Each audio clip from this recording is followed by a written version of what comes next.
আর মাত্র একদিন, এর পরপরই শুরু হচ্ছে 2025-26-এর চরম উত্তেজনাকর বিপিএল এর এবারের আসর এবং 4-6-এর ম্যাচ শুরু হচ্ছে আর মাত্র একদিন পরে এবং প্রথম ম্যাচেই মুখোমুখি হবে সিলেট সিক্সার্স এবং রাজশাহী ওয়ারিয়র্স। এবারের বিপিএল এর সব থেকে টপ মোস্ট টিমের ভিতরে এই দুই টিমই রয়েছেন এবং রাজশাহী ওয়ারিয়র্স তো পুরো ফাটিয়ে দিয়েছেন সব দিক থেকে এবং সিলেটও কম যায় না।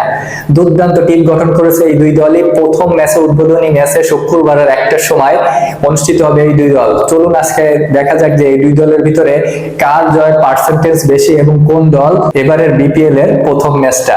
আগে দেখে নি যে এই দুই দলের বিপিএল এর স্কোয়াডটা কেমন হয়েছে, বিদেশি প্লেয়ার কে কে এসেছে এবং কার কার খেলার সম্ভাবনা বেশি।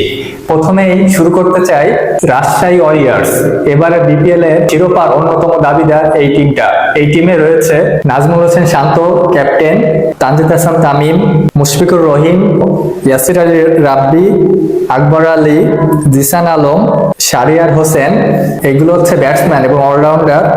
তানজিদ হাসান সাকিব, আব্দুল গফফার সাকলাইন, এস এম মেহরাব এবং বোলার রয়েছে রিপন মন্ডল, হাসান মুরাদ, রবিউল হক, ওয়াসি সিদ্দিকী, মোহাম্মদ রুবেল।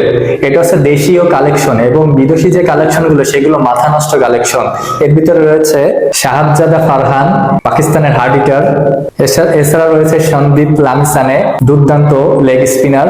জিমি নিসাম এখনো আসেনি, তবে আসবে তাড়াতাড়ি। মোহাম্মদ নওয়াজ চলে এসেছে, জাহানদাদ খান চলে এসেছে, হোসেন তালাত চলে এসেছে, বিনুরা ফার্নান্ডোস চলে এসেছে, শ্রীলঙ্কার ফাস্ট বোলার দাসুন হেমন্তে।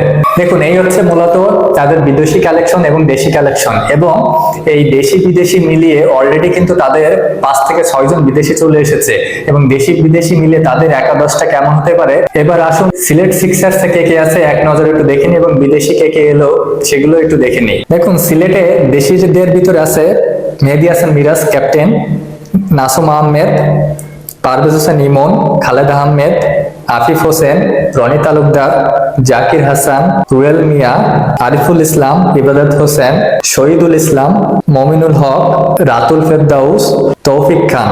এটা হচ্ছে তাদের দেশি কালেকশন। দারুণ কিন্তু কালেকশনটা।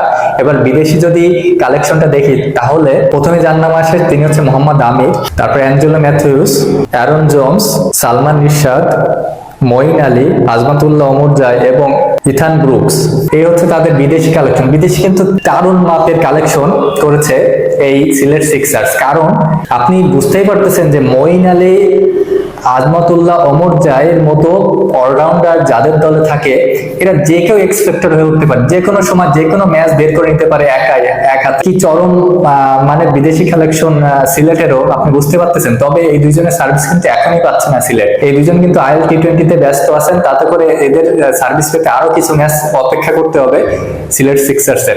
সিলেট সিক্সার্সের এখন যারা আছে, মোহাম্মদ আমির আছে, সাইম আয়ুব এর আসার কথা, তিনি এখন হয়তো এসে পৌঁছায়নি, তিনি অবশ্যই থাকবেন আশা করি প্রথম থেকে। তারপরে অ্যাঞ্জেলো ম্যাথিউস, অ্যারন জোন্স এরা থাকবে, সালমান ইরশাদ এবং ইথান ব্রুকস। এই কয়েকজন বিদেশি দিয়ে প্রথমে সিলেট পর্বটা তারা শুরু করবে এবং দেশিদের সার্ভিস তো তারা অবশ্যই ভালোভাবেই পাচ্ছে।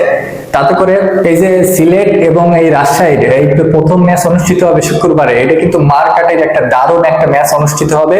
তবে এই ক্ষেত্রে কিন্তু বিদেশি এবং দেশি কালেকশন মিলিয়ে আমি কিন্তু এখানে এখন এই মুহূর্তে আমি কিন্তু রাজশাহী ওয়ারিয়র্সকে এগিয়ে রাখবো একটু। কারণ রাজশাহী ওয়ারিয়র্স দেশি এবং বিদেশি কালেকশন, দেশি কালেকশনের ক্ষেত্রে কিন্তু দুই দলই ইকুয়াল, সমান সমান টক্কর দিবে। কিন্তু বিদেশি কালেকশনের ক্ষেত্রে এখানে কিন্তু রাজশাহী বেশ খানিকটা এগিয়ে গেছে।